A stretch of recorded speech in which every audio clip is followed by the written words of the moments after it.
আসসালামু আলাইকুম রহমতুল্লাহ। দর্শক মণ্ডলী, একটি উদ্বেগজনক জরুরি খবর নিয়ে হাজির হয়েছি, যেটা রাজনীতিতে অশনি সংকেত। আগামী নির্বাচনে যদি দেখেন যে কোনোভাবে জামাত ইসলামীকে সেকেন্ড বানিয়ে দেওয়া হয়েছে, তাহলে আপনারা নিশ্চিত ধরে নেবেন যে জামাত ইসলামীর নিশ্চিত বিজয়কে সেনাবাহিনীর একাংশ ডিজিএফআইয়ের মাধ্যমে এবং রাষ্ট্রযন্ত্র সবাই না একটা অংশ জামাতের বিজয়কে ছিনিয়ে নিয়েছে এবং ভারত তাতে সহযোগিতা করেছে। আমরা সুস্পষ্টভাবে তার আলামত দেখতে পাচ্ছি। এজন্য এটা জরুরি সতর্কবার্তা। আমরা বিশ্বাস করতে চাই, যেহেতু আগেভাগে এগুলো ডিসক্লোজ হচ্ছে, আমরা জানতে পারছি জামাত আরো বেশি সতর্ক হবে। অতএব এইসব ষড়যন্ত্র ভেস্তে যাবে।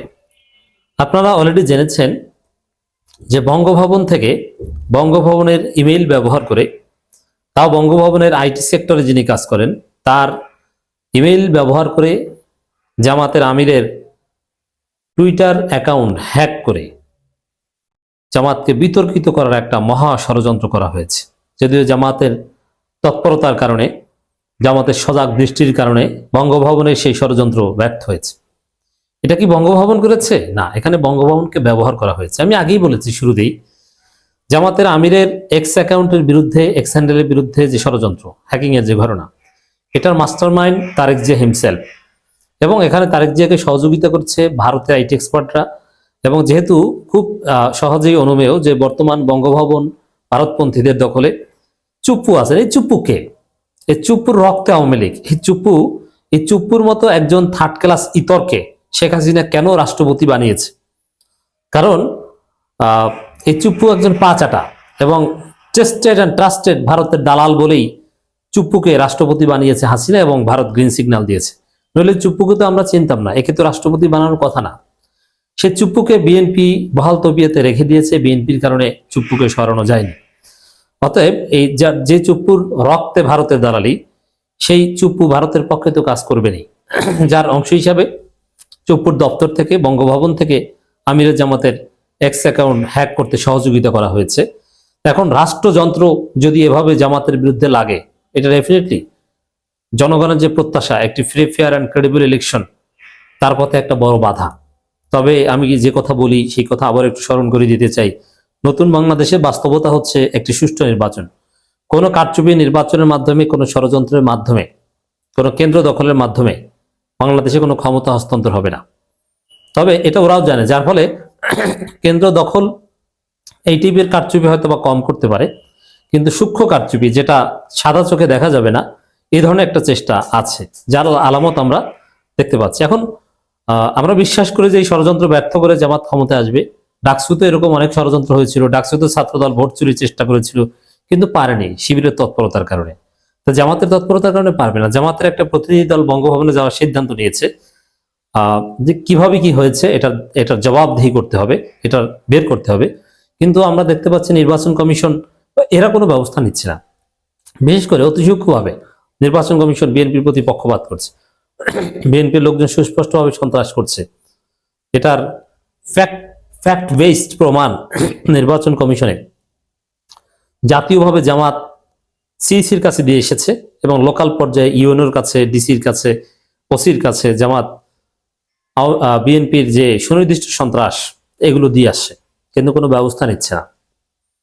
তো এভাবে জামাতকে হারানোর, জামাতকে পরাজিত করার মহা ষড়যন্ত্র চলছে। এগুলো বঙ্গভবন। এরপর আসেন সেনাবাহিনীর একাংশ।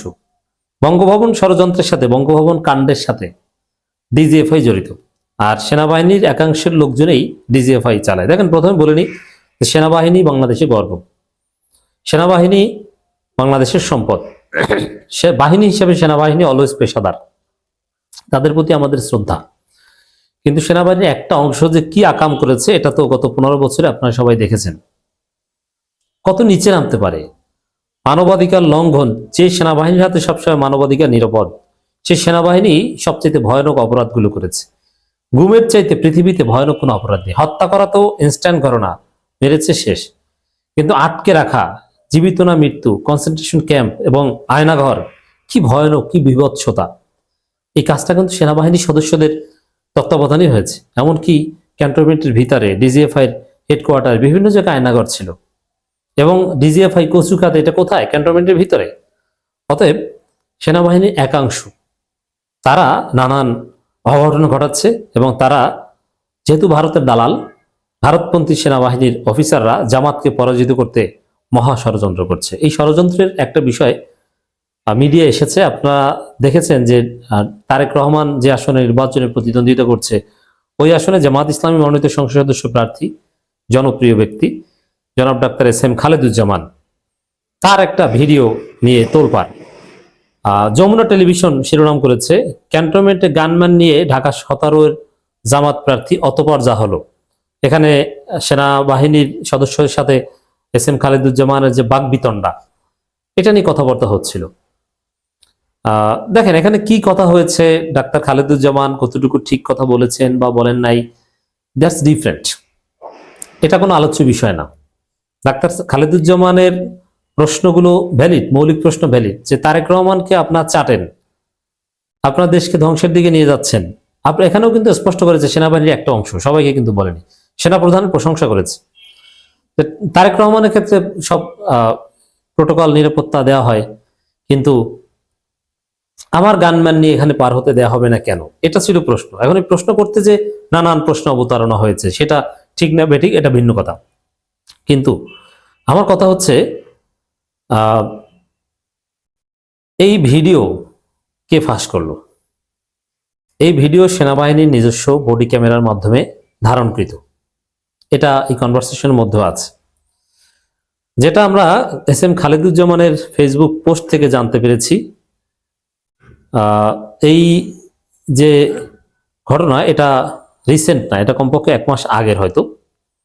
এই পুরনো ভিডিও এখন সামনে এনে, নির্বাচনের আগ মুহূর্তে সামনে এনে এটা নিয়ে তোলপাড় সৃষ্টি করা হচ্ছে এবং বিএনপির লোকজন খালেদুজ্জামানের চরিত্র হননে নেমেছে, যে তিনি পরিচয় দেন তারেক রহমানের প্রতিদ্বন্দ্বী, এটাই তার পরিচয়।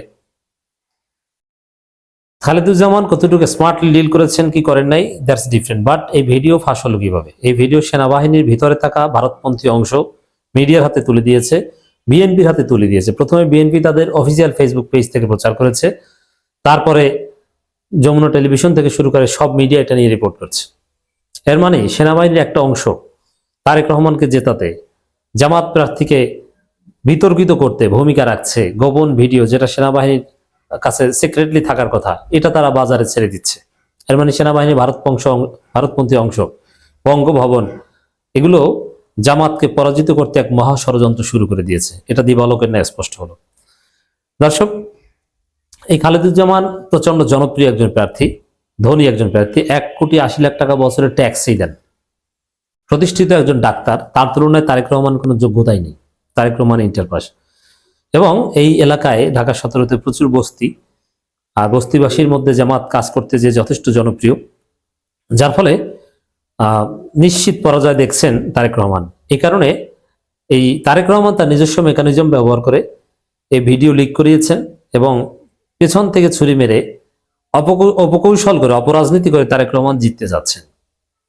আমরা স্পষ্টভাবে দেখছি যে সেনাবাহিনীর একাংশ এবং বঙ্গভবন জামাতকে বিতর্কিত করতে সহায়তা করছে। এটা অশনি।